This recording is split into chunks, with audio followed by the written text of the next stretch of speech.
Prošlo je kraj mene mnogo flaša praznih. I još više ljudi sa dušama takvim. U naručju mome beše žena raznih,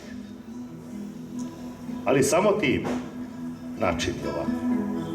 Ti si moja propast i nadanje moje.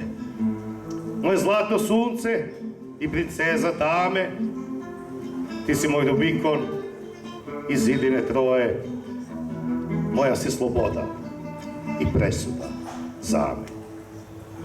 Ali upreko svemu, tvoju ljubav ište i u slavu nade pišem pesmu ovu, ja pred tobom klečim ko pred svetilištem, a znam da ćeš ranu zadati mi novu. U igri sa tobom pravila ne važe, niti se minuti pokraj tebe broje, jedino će pesma istinu da kaže, da se može umreti od ljubavi tvoje.